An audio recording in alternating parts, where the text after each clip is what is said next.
Možno ste si už všimli, že pri väčšine aplikácií alebo webových stránok, keď sa niečo načítava alebo nahráva, objaví sa progress bar, teda lišta, ktorá sa pomaly zaplňa.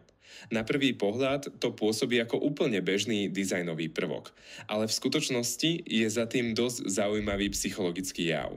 Výskumy totiž ukazujú, že ľudia vnímajú čakanie ako kratšie a oveľa príjemnejšie, keď majú pred sebou vizuálnu spätnú väzbu. Čas reálne beží rovnako, ale náš mozog má pocit, že to ide rýchlejšie, keď vidíme, že sa niečo hýbe dopredu. Je to trochu podobné, ako keď stojíme v rade v obchode. Ak sa rad posúva, hoci len o pár krokov, cítime sa lepšie, ako keby sme stáli na mieste, aj keď v konečnom dôsledku čakáme rovnako dlho.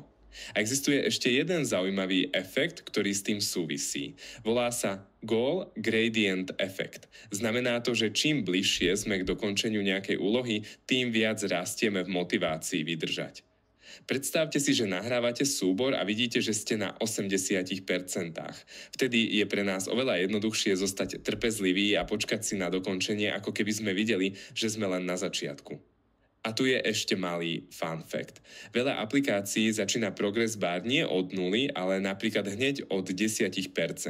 Neurobili to preto, že by ste už mali hotový kus práce. Je to skôr trik na psychiku. Máte pocit, že ste už dosiahli nejaký pokrok. A vďaka tomu máte väčšiu trpezlivosť a celkovo pozitívnejší pocit z používania aplikácie. Takže na budúce, keď sa vám bude načítavať video, hra alebo dokument a uvidíte, ako lišta postupuje, spomeňte si na to, že to nie je len pekná grafika. Je to premyslený psychologický hack, ktorý vám má spríjemniť čakanie. A hoci reálny čas sa nemení, pociťovo je to pre nás všetkých oveľa znesiteľnejšie.